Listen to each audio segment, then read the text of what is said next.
Regret doesn't begin the day they walk away. It begins the day they realize you stopped waiting. That's the truth, my friends. You see, people think regret shows up when you slam doors, when you post flashy pictures, or when you throw anger into the air like confetti.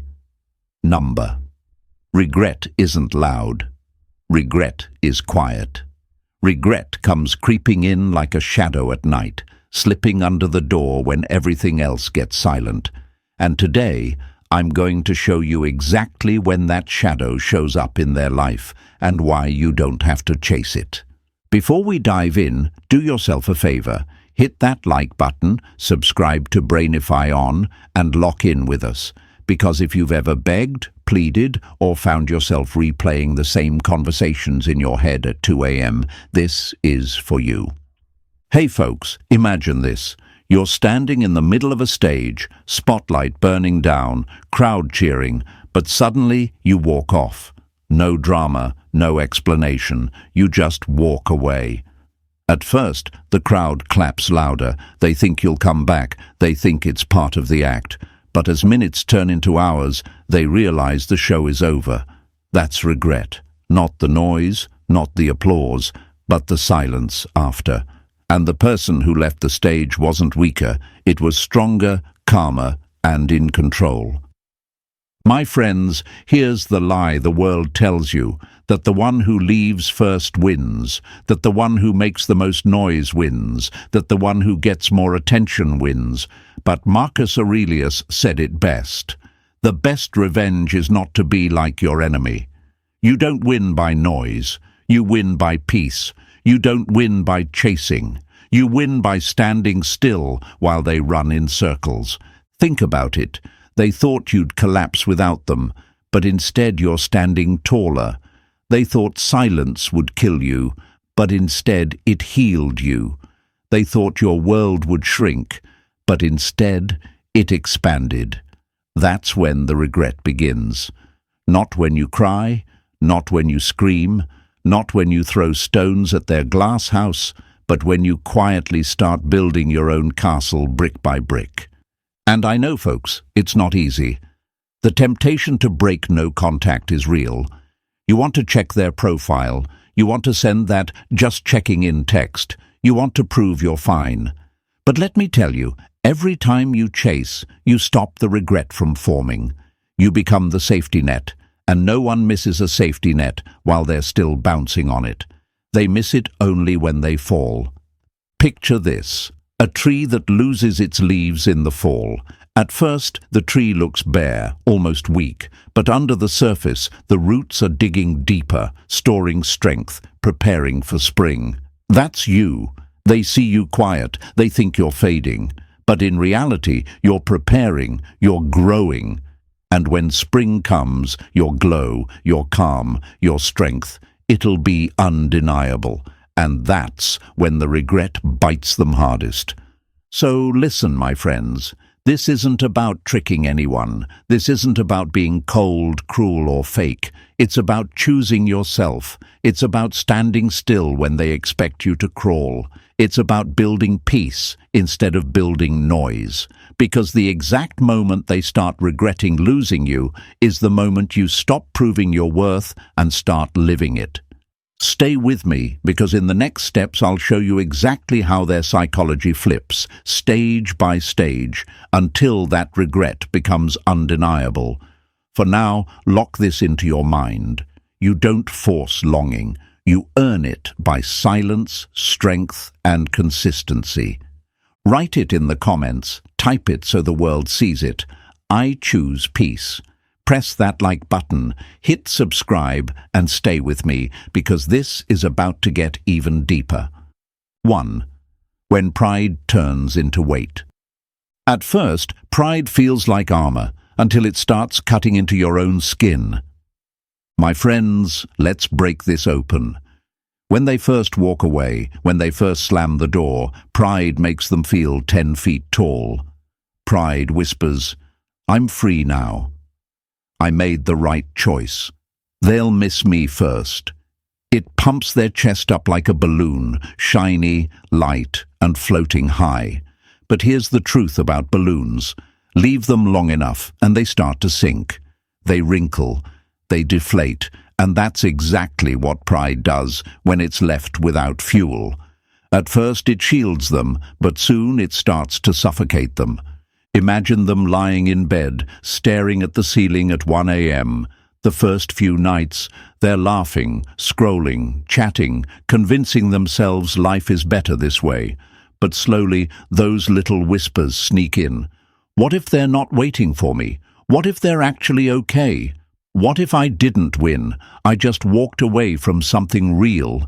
These questions bite, and the armor that once protected now presses against their chest like a weight they can't lift. And here's the lie, folks. The lie they bought into, the lie you might have believed too. That walking away means freedom, that silence means victory, that they can toss you aside and carry on untouched. Marcus Aurelius once said, "Waste no more time arguing what a good man should be." Be one, apply that here. Waste no more time trying to figure out why they left, or if they'll regret it instantly. Focus on being the man who doesn't need their approval. Because regret is slow, it doesn't strike like lightning, it drips like water on stone, carving the cracks until pride can't hold anymore. Think of a soldier carrying armor after battle. At first, that armor feels powerful, but mile after mile, step after step, the weight drags him down. Pride works the same. They wore it to look invincible, but time makes it unbearable, and every day you don't call, every night you don't send that desperate "I miss you" text, every week that passes without your chase, you add another stone to that armor. They carry it, not you, and that's where fear creeps in. What if they were wrong? What if they miscalculated? What if for the first time they don't have you wrapped around their finger anymore? Pride starts to rot when reality doesn't play along. At first, they expected the usual. You'd come back, you'd explain yourself, you'd beg for clarity. But instead, they're left with silence. Not bitter silence, not vengeful silence, but calm silence. Silence that doesn't ask, doesn't perform, doesn't collapse. Let me hit you with a hard truth. They don't regret losing you when you cry. They don't regret losing you when you chase. They regret losing you when your silence makes them realize they're no longer in control. Because control, my friends, is a drug, and when the supply is cut, withdrawal begins. And yet it's not easy for you either, is it?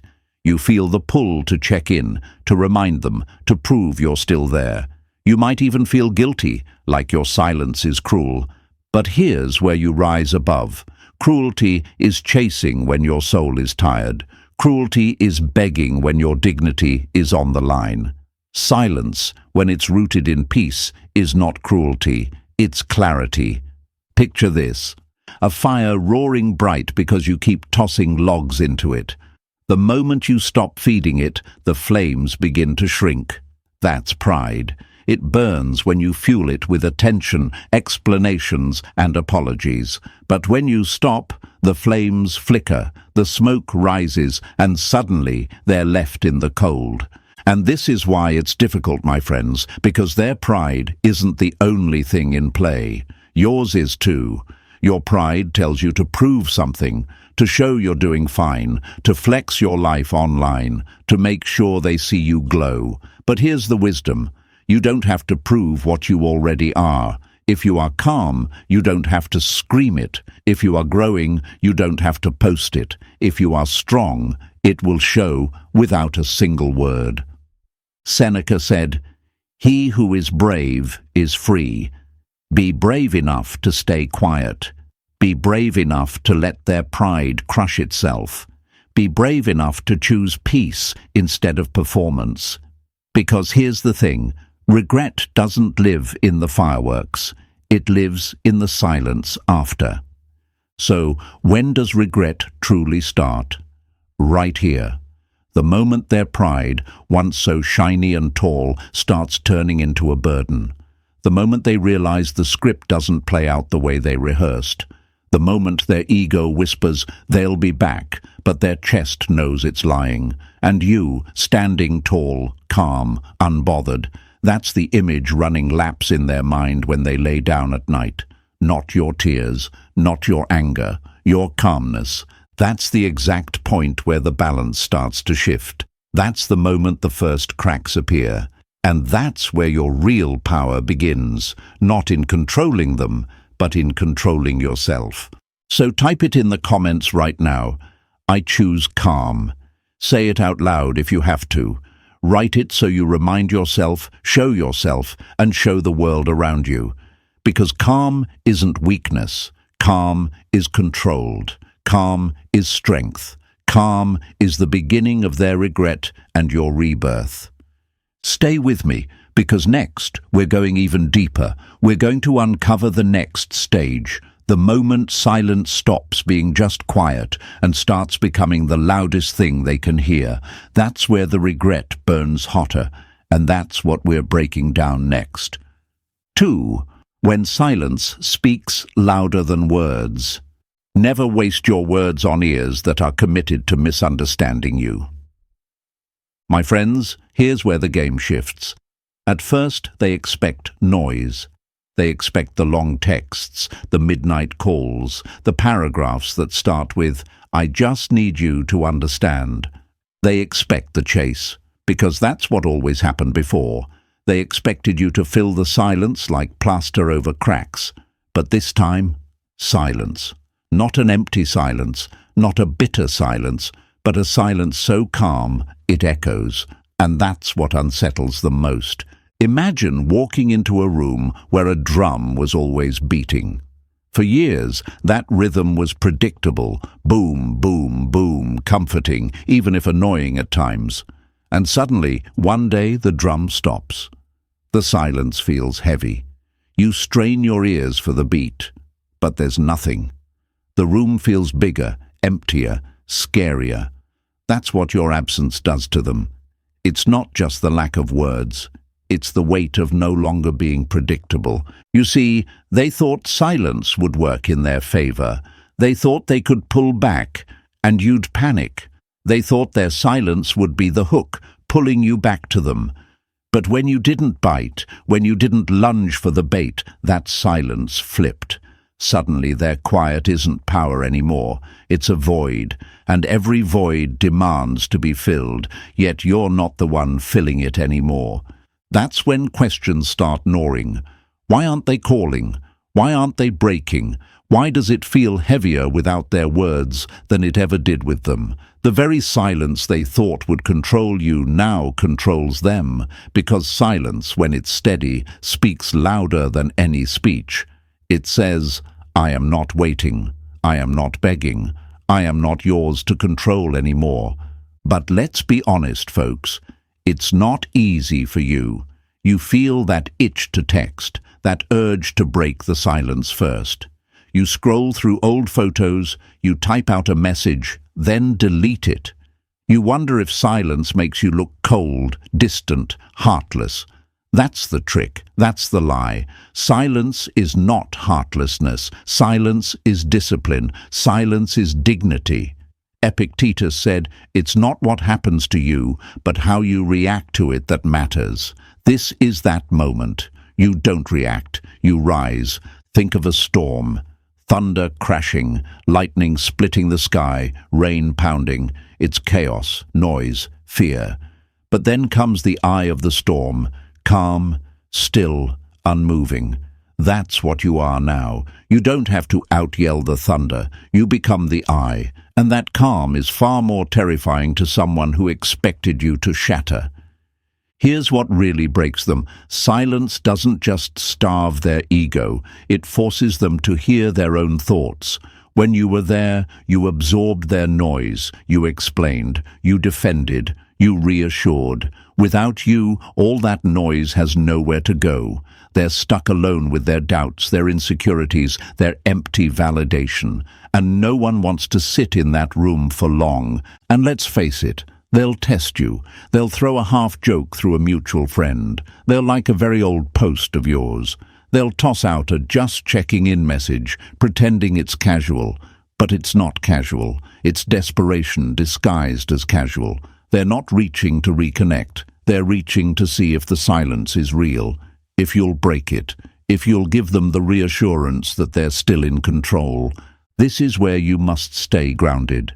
Because the moment you respond with essays, the moment you just check in back, the silence is broken, and with it, your leverage.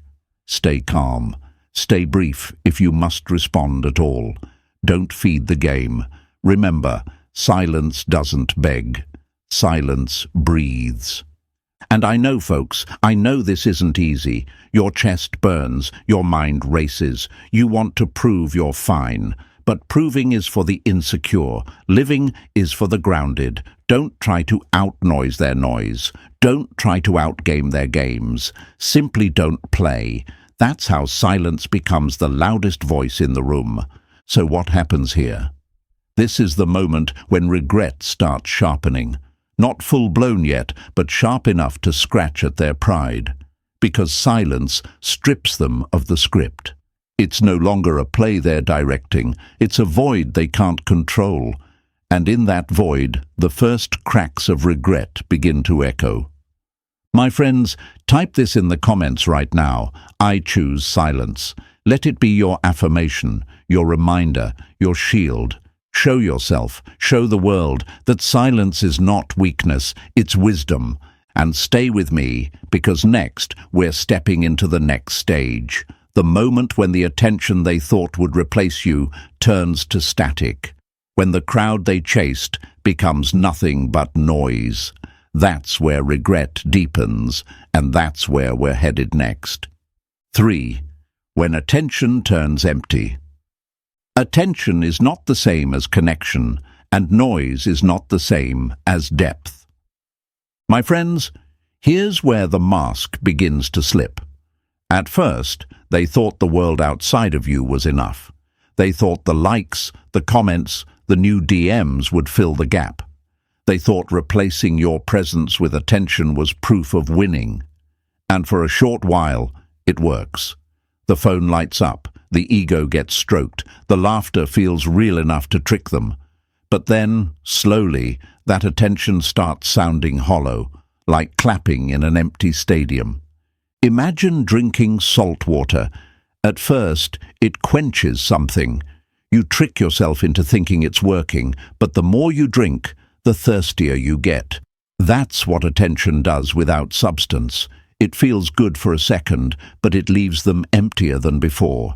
And that's when they start realizing your presence was not just attention, it was depth. It was substance. It was something they can't replicate in 1,000 likes. Here's the lie they believed. That anyone can replace you. That validation is universal. That if one person leaves, another will step in, and it'll feel the same. But presence is not replaceable. You didn't just compliment their smile, you understood the silence behind it. You didn't just laugh at the joke, you caught the joke under the joke. You didn't just see the surface, you saw the human behind the armor. And once someone's had that, my friends, they can't unfeel it. Everything else feels thin. Picture a crowded party, music blasting, people talking, drinks flowing. They're surrounded by energy, by sound, by faces, but in the middle of it all, they feel alone. Why? Because no matter how many people are around, no one is looking at them the way you did. No one is reading between the lines. No one is anchoring them. That's when attention turns into noise. It's loud, but it doesn't reach the heart. And this is where fear creeps in. What if I made a mistake? What if I traded connection for claps? What if I mistook validation for value? The questions start to sting, because in the back of their mind, they're replaying how you made them feel, not just seen, but known. And that's a difference no amount of strangers can make up for. Seneca said, "It is not the man who has too little, but the man who craves more, that is poor." Apply that here. They crave more attention, more validation, more claps, but the poverty is inside, because what they lost with you wasn't quantity, it was quality. Here's where the battle begins. On the outside, they might still post the selfies, still laugh at the jokes, still chase the crowd. But on the inside, it's cardboard dinners with perfect people. It's laughs that don't land. It's conversations that fade the moment the phone locks. And each shallow interaction drives home the truth. They gave up something real for something cheap. But let's be real, folks. This is also where you're tested. Because you'll see them posting, you'll see the likes piling up, you'll hear about the new person, and your pride will scream, "They replaced me." But remember, replace doesn't mean replicated. You cannot replace depth with noise. You cannot replace safety with claps. And you don't compete with noise. You rise above it. Think of an ocean and a puddle. A puddle reflects the sun for a moment. It looks shiny. It draws the eye. But step into it, and it's shallow, empty, gone in seconds. The ocean, it doesn't need to reflect every ray. It holds storms, tides, calmness, and depth that can't be measured. You are the ocean. They went chasing puddles, and now they're realizing the difference. So, what do? You don't chase. You don't out-compliment. You don't try to prove you're better than the crowd. Because trying to prove is playing their game, and their game is built on insecurity. Your game is built on peace. Your game is built on growth. While they're out there burning through shallow attention, you're stacking strength, discipline, and calmness that no one can take away. And that's where the regret starts to deepen. Not because you punished them, not because you flaunted yourself, but because silence plus substance always beats noise plus emptiness. And when they taste the difference long enough, they start missing what they can't replicate. Write it in the comments right now, my friends. I choose depth. Say it, show it, claim it. Because depth is rare, and you carry it by how you live, not by how you beg. Stay with me, because in the next stage, it gets even heavier. This is where memory begins to fight reality, when their new life starts to crumble under the weight of old moments they swore they'd forgotten. And that's when regret really starts to hurt. 4. When memories start to sting.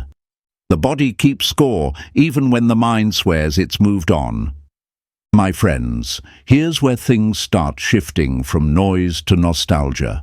At first, they convince themselves they're over it. They say the words out loud, they post the captions, they laugh with friends about how it was for the best. They may even find someone new, someone who looks good on paper, someone that the crowd claps for. But here's the truth. Memory doesn't ask for permission. Memory doesn't care about pride. Memory doesn't play by the rules of ego. It shows up uninvited, carrying all the weight of what was real. Imagine sitting at dinner across from someone who checks every box. Good job, good looks, good manners. On the surface, it should feel right. But halfway through the meal, the laughter feels thin. The conversation feels scripted. And suddenly, without warning, they remember how you used to catch the joke under the joke, how you could read their stress without them spelling it out, how car rides with you never needed a playlist. Silence was enough. That's when memory starts to sting. It's like smelling a hoodie at the back of the closet. They swore they packed it away, swore they wouldn't let themselves romanticize, but one whiff, and they're dragged right back into moments they thought they buried. A song plays, and it doesn't just sound, it aches. A street corner appears, and it doesn't just look familiar. It reopens a file they swore they deleted. That's memory, folks. It doesn't fade when it's tied to genuine connection. It sharpens, it repeats, it lingers like smoke after a fire. Here's the lie they bought into, that time erases. But time doesn't erase, it reveals. Time tests the weight of what you had versus what they're holding now. And when reality feels light, flimsy and shallow, memory comes swinging in with the reminder, you once had something heavier, steadier, deeper. And no matter how hard they try, cardboard connections don't compete with stone foundations. Seneca once said, "Every new beginning comes from some other beginning's end." But what he didn't say is that some endings don't end clean, some endings echo, and this is where they start realizing they can't just walk out of something real without carrying the imprint. The nervous system remembers the comfort, the rhythm, the safety. You can't replace that with surface-level charm. Think of it like switching from a warm, home-cooked meal to fast food. At first, the fast food hits. It's quick, it's salty, it tricks the body into thinking it's satisfied, but after a while, the stomach aches. The body remembers what real nourishment felt like. And suddenly, the cheap thrill doesn't just feel empty, it feels insulting compared to what came before. That's exactly what memory does. It doesn't punish to be cruel, it punishes to remind. And here's the challenge for you, my friends. You'll be tempted to poke that memory, to post throwbacks, to drop hints, to bait them into remembering. But here's the wisdom. You don't have to help memory do its job. In fact, when you interfere, you ruin it. Because regret has to be born in their silence, not in your reminders. If you're always throwing pebbles at the window, they don't get to sit in the stillness where memory whispers. Don't rob them of that. Let memory sting all on its own, and this is where the fear grows for them. Because it's not just about missing you, it's about realizing they can't control what their body remembers. They told themselves they moved on, but then their chest aches when they walk past that old cafe. They swore you were just a chapter, but then their eyes water when a certain song plays in the car. The mind argues, but the body keeps score, and that conflict eats at them. So what do? You stay still, you stay clean, you let your silence and your growth do the talking. You don't fight for space in their mind because you're already there. Every memory does the work for you, more than any text or post ever could. This is the moment when regret starts shifting from a whisper to a roar. Not all at once, but in waves. A quiet Sunday where they feel the emptiness. A random Tuesday where something reminds them of your presence. A sleepless night where they replay your last look, not angry, not begging, just calm. And that calm burns deeper than rage ever could. Type it in the comments, my friends. I choose memory to work, not me. Write it to remind yourself that you don't need to fuel their nostalgia. It's already alive. Show it to yourself, show it to the world, and stay with me, because next, the regret sharpens even more. We're stepping into the moment where their control starts to slip, when the games that once pulled you back stop working and they realize they've lost the grip they once bragged about. That's where the panic begins, and that's where we're heading next. 5. When their control starts to slip. Control feels powerful until the moment it stops working. My friends, let's be honest. So much of what they did wasn't about love. It was about control. They set the tempo. You danced. They pulled back. You leaned in. They went silent. You filled the space with paragraphs. They tossed mixed signals into the air, and you caught every single one like it was a duty. That's the game. That's how they fed the illusion of power. But here's the catch. Control only works if you keep reacting, and when your reactions stop, their control begins to slip through their fingers like sand. Picture this.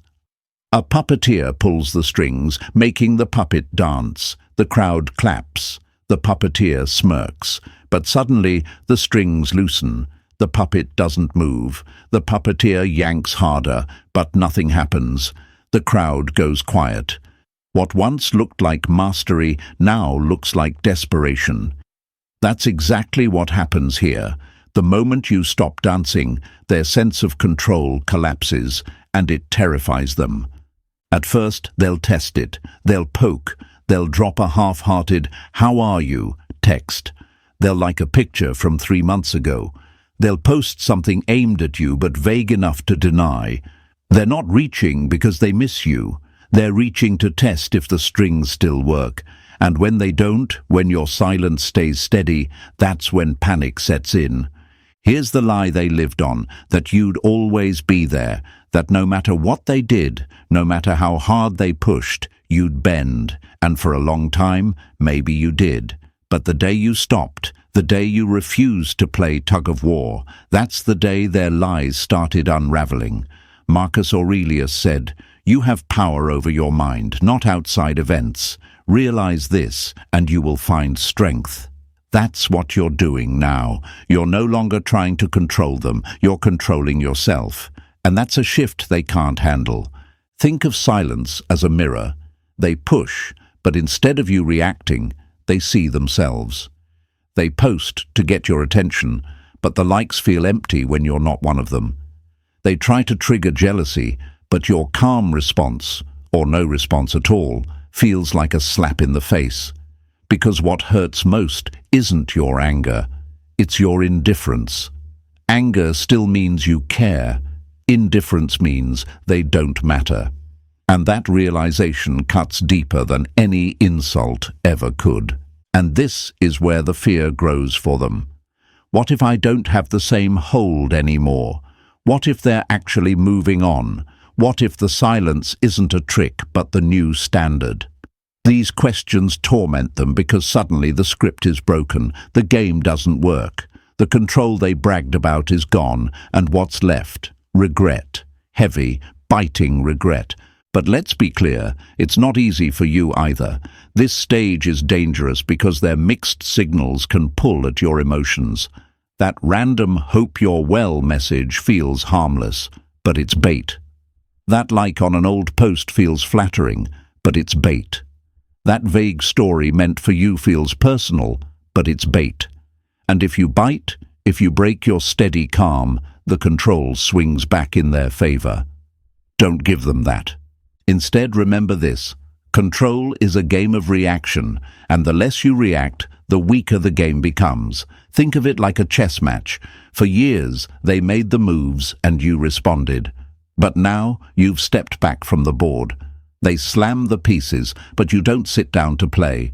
The game can't exist without you. And that's where your real power lies. Not in winning their game, but in refusing to play it at all. So what do you do, my friends? You stay calm. If you respond at all, keep it brief. If you don't, let the silence stand. Don't fall into the trap of hot and cold ping-pong. Set one tempo, slow, steady, unshaken. That consistency is what rattles them. That consistency is what strips away their control. This is the stage where regret becomes undeniable. Not because you shouted, not because you flexed, but because you stood still while they spun in circles. And when the dust settles, they'll see the truth. Control was never real. It was only borrowed from your reactions. And you took it back. Type it in the comments right now. I choose control of me. Write it, claim it, show it. Because the moment you stop being controlled is the moment you become untouchable. Stay with me, because next we're stepping into the stage that hits them hardest, the moment they see you growing without them. When your silence isn't just silence anymore, but evolution. And my friends, that's when regret doesn't just sting, it burns. 6. When they see you growing without them. The best kind of revenge is to be unlike the one who hurt you. Marcus Aurelius. My friends, this is where the regret really digs its claws in. Up until now, they could lie to themselves. They could say, "They'll be back," or "They're probably stuck, sad and waiting for me." But then they look again, and something has changed. You're not stuck, you're not shrinking, you're not drowning, you're growing. And that's a pain they didn't prepare for. At first, they expected to see you broken. They expected your world to collapse, your energy to fade, your life to spin in circles. That's the story they told themselves to sleep better at night. Without me, they won't be able to rise. But the universe doesn't bend to ego, and life doesn't stop for heartbreak. While they were busy looking for validation, you were busy rebuilding. While they chased shallow attention, you built quiet strength. And now, they're forced to witness something they didn't predict: your glow. Picture a tree after a storm. Branches broken, roots shaken, leaves scattered. Everyone walking by assumes it's dying. But beneath the soil, the roots are digging deeper, reaching for strength. Weeks pass, months pass, and suddenly the tree blooms brighter than before. That's you, my friends. They thought the storm would end you. Instead, it fed you. And now, while they're scrolling through noise, they see glimpses of you. Healthier, calmer, sharper, and it rattles them. Here's the lie they believed: that growth was about getting someone new, about posting happy pictures, about proving you're fine. But true growth isn't loud. True growth is in your discipline. It's in your new routine, your sharper focus, your lighter energy. It's in the way your eyes don't look desperate anymore, they look clear. And when they see that, regret bites. Because they realize your life didn't pause for them, it leveled up without them. And that's where fear floods in. What if I'm no longer needed? What if I'm no longer special? What if they've outgrown me completely? Those thoughts haunt them, because the hardest pill to swallow isn't that you miss someone, it's that they don't need you anymore, and your growth makes that undeniable. But here's where you need to be careful, because growth isn't about performing for them. Growth isn't about flexing, posting, or rubbing it in their face. If you do that, you're still chained to their gaze. No, your growth is about you. It's about peace.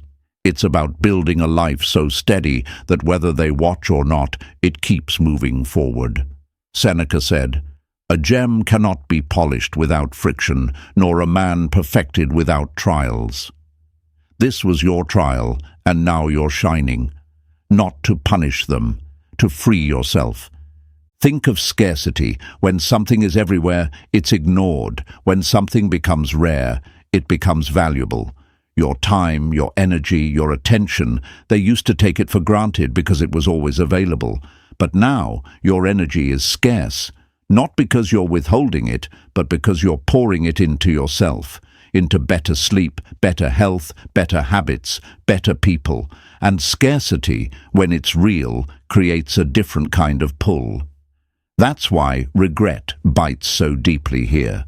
Not because you're hiding, because you're blooming.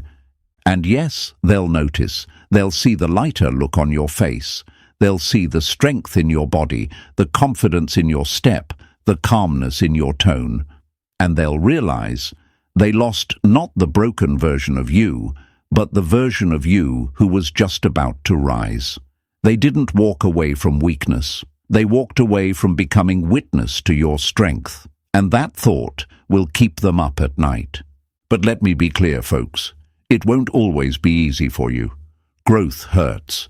Waking up earlier, hitting the gym, cutting out toxic circles, facing your own reflection, those aren't easy steps, but they are necessary, because every time you choose growth, you widen the gap between who you were when they left and who you are now. And the wider that gap grows, the sharper their regret feels. So what do? You double down. You don't stop because you hear whispers that they're watching. You don't slow down because you hope it stings them. You keep going because this life is yours, because your peace is yours, because your strength is yours. And if they regret, let it be their lesson. You don't grow to make them sorry. You grow because life is too short to stay small for someone who couldn't see your worth.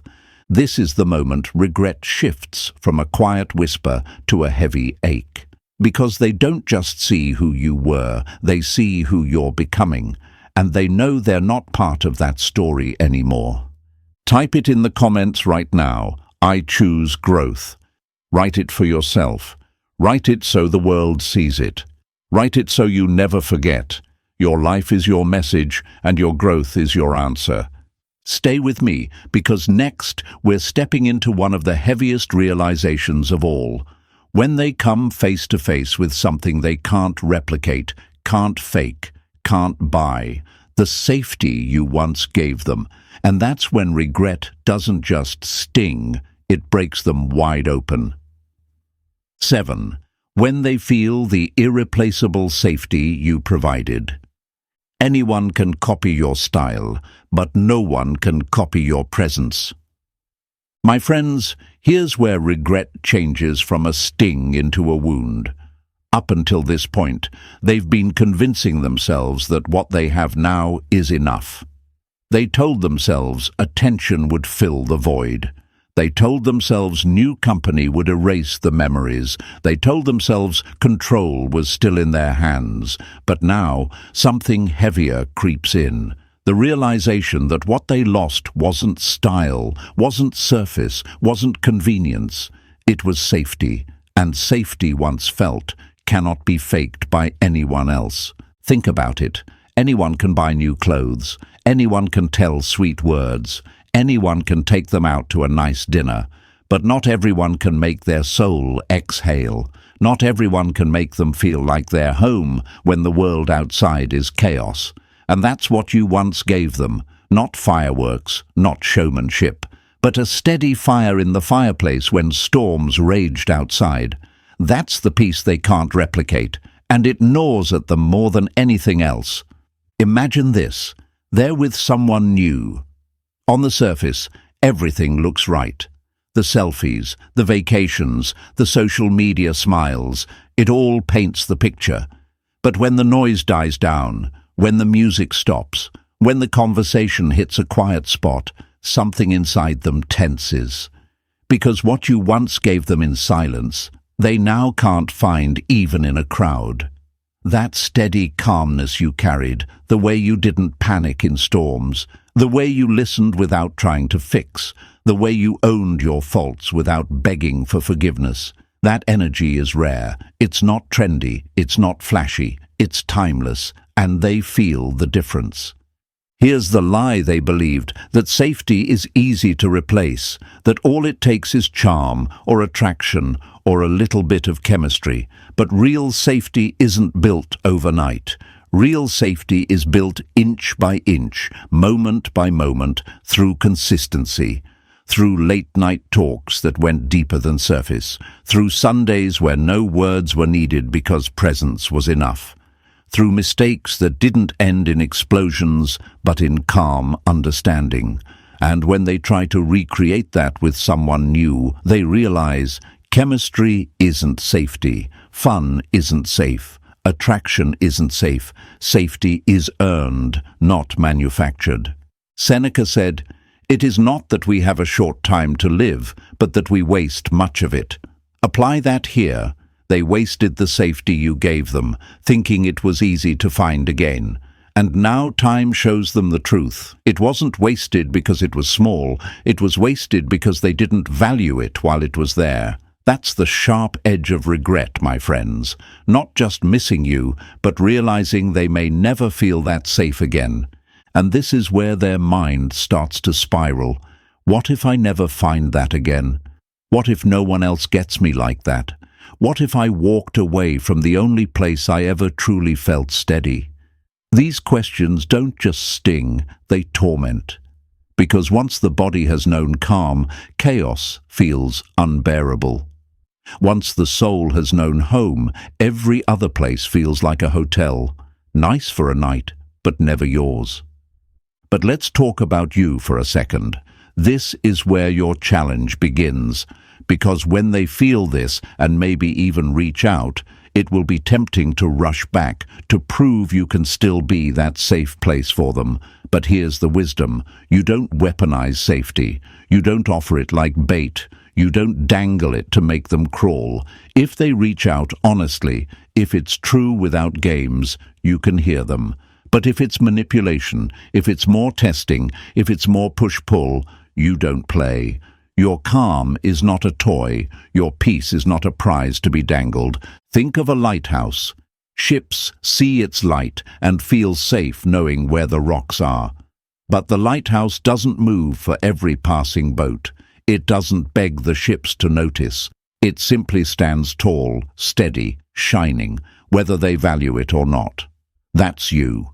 You are the lighthouse. And the moment they realize your light is rare, that's when regret slams into them like a wave. So what do? You stay steady. You protect your peace. You guard your consistency. Because their regret is not your responsibility. It's their lesson. And your growth, your calm, your steady energy, that's your reward. Type it in the comments right now. I choose peace as my safety. Let it be your affirmation. Let it be your anchor. Show yourself, show the world that you will never shrink yourself again just to provide safety for someone who didn't value it. Stay with me, my friends, because next we're stepping into the final stage, the moment where regret turns into respect, when they finally understand that your calm detachment wasn't weakness, but strength. That's where the story flips completely, and that's what we'll break down next. 8. When detachment turns into respect. Detachment is not indifference, it is mastery over yourself. My friends, here's where the entire story comes full circle. For so long, they braced themselves for your anger.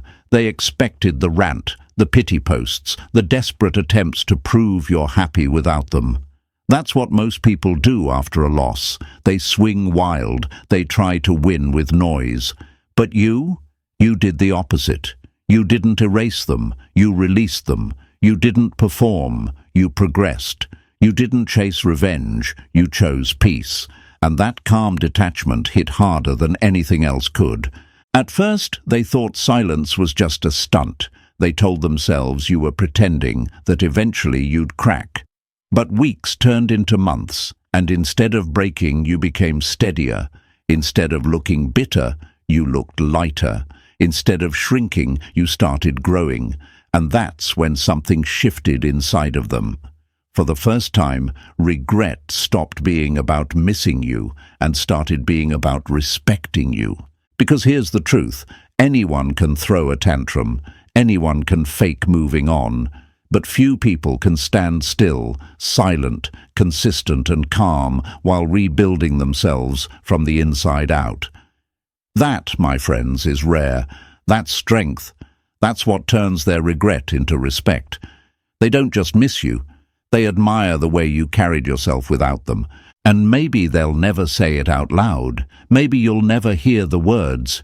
But in their quiet moments, when they scroll back, when they replay the last look you gave, not angry, not begging, just done, they'll know. They lost someone who chose peace over pride, growth over games, strength over chaos. That's your power. That's your victory. Not making them crawl, but making yourself rise. Not proving them wrong, but proving yourself right. That's the essence of Stoicism, not controlling others, but mastering yourself. So let me leave you with this. Stay steady, stay calm, stay detached.